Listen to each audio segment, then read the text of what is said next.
Karachi Kings ने David Warner, Adam मिल्न और अब्बास अफरीदी को पिक कर लिया। डायमंड कैटेगरी में खुशदिल शाह को पिक किया। Allrounder Aamir Jamal gold category में कराची किंग्स का हिस्सा बने। न्यूजीलैंड के डैरल मिचेल लाहौर कलंदर्स की तरफ से खेलेंगे। कलंदर्स ने प्लैटिनम कैटेगरी में चुन लिया।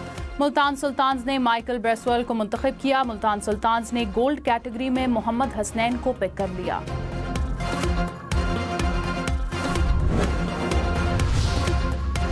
पेशावर ज़ल्मी ने टॉम कोलर को प्लैटिनम कैटेगरी में पिक कर लिया। कॉर्बिन बॉश और मोहम्मद अली को डायमंड कैटेगरी में चुना गया। पेशावर ने गोल्ड कैटेगरी में अब्दुल समद को पिक कर लिया। क्वेटा ग्लैडिएटर्स ने मार्क चिपमैन, फैन ईलन और फहीम अशरफ को चुन लिया।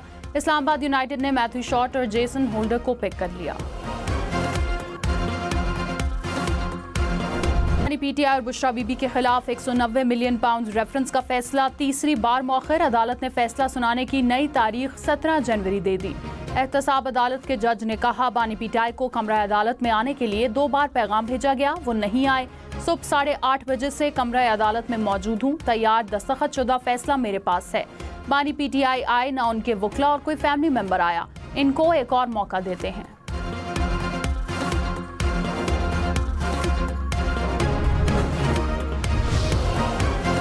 वज़ीर इत्तलात अताउल्लाह तार ने कहा, मुकदमात को तवल देने के लिए हर हरबा इस्तेमाल किया जा रहा है। 190 मिलियन पाउंड केस का फैसला आज सुनाया जाना था। मुल्ज़िमान अदालत में पेशी नहीं हुए।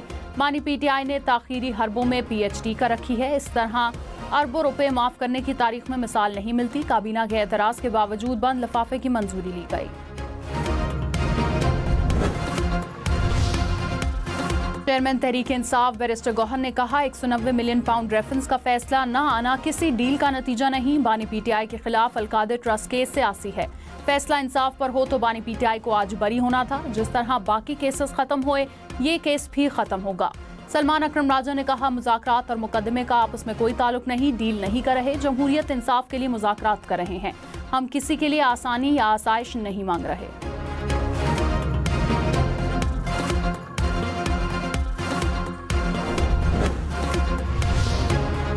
वज़ीर आला पंजाब मरीम नवाज ने कहा, घिराव जलाओ और तशद्दुद पर उकसाने वाले मुल्क के खैर ख्वाह नहीं हो सकते। कोई पासबान दूसरे सूबे से आकर दारुल हुकूमत पर हमला नहीं कर सकता।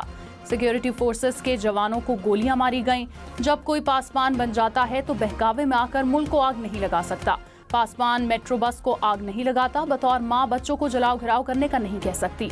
नौजवानों ने कभी किसी की बातों में नहीं आना। पाकिस्तान हमारी रेड लाइन है।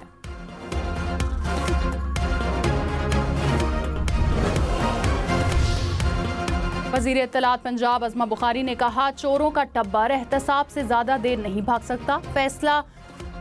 फैसला का राग लापने वालों का पूरा टब्बर अदालत से गायब है। जज 2 घंटे इंतजार करते रहे, मौसूफ सेल से कमरा अदालत में ना पहुंच सके। तलाल चौधरी ने कहा कि बानी पीटीआई का सजा से बचना नामुमकिन है।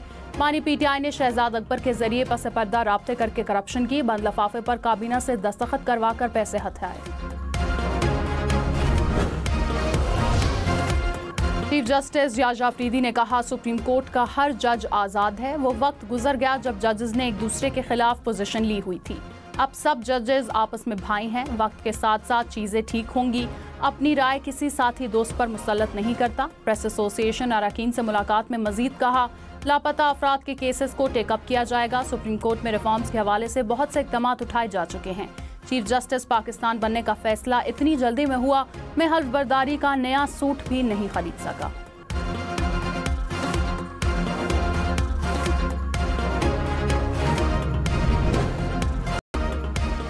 क्या सिविलियन का मिलिट्री ट्रायल कोर्ट मार्शल कहलाता है? जस्टिस जमाल खान मंदोखेल के सिविलियंस के मिलिट्री कोर्ट्स में ट्रायल से मुतालिक समात में रिमार्क्स। कहा, फौजी अदालतों में केस किसका जाएगा ये देखना है। जस्टिस हसन अजहर रिजवी ने कहा, आर्मी एक्ट की कुछ दफात में अगस्त 2023 को तरमीम की गई।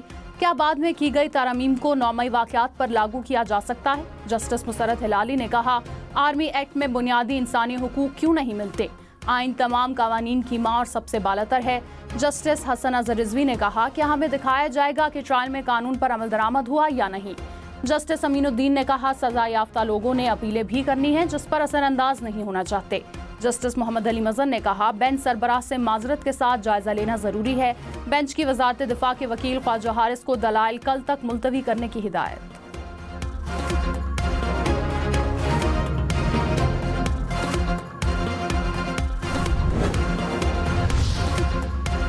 अदालत के अंदर अलग बेंच कैसे बनाया जा सकता है, ये अदलिया की आज़ादी और इख्तियार की शिकों से मुतसादिम है।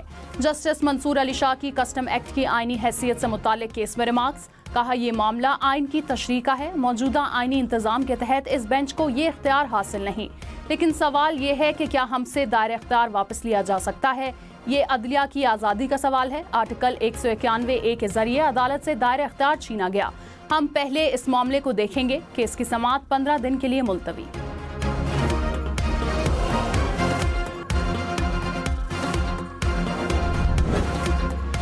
अलकादर यूनिवर्सिटी ट्रस्ट केस में आज 11 बजे फैसला सुनाया जाएगा, लेकिन हमारे अडियाला जेल के एंट्री से पहले गेट पे बताया गया कि जज साहब ने उसमें 17 की तारीख डाली है। हम सारे यहाँ वक्त पे पहुँच गए थे। हमें जो बताया गया था टाइम वो 10:30 था और किसी को तो बल्कि 11 बजे का टाइम दिया था। 2 दफ़ा इसको पोस्टपोन किया गया और ये तीसरा डेट दी गई थी। 190 मिलियन पाउंड रेफरेंस का फैसला 10:30 बजे सुनाया जाना था या 11 बजे। पीटीआई रहनुमाओं ने कहा अदालती अमले ने आगाह किया था कि फैसला 11 बजे सुनाया जाएगा। जेल में दाखिल होने से पहले बताया गया कि फैसला मुअख्खर हो गया। अलीमा खान ने पहले कहा फैसला 10:30 बजे सुनाया जाना था, फिर कहा 11 बजे।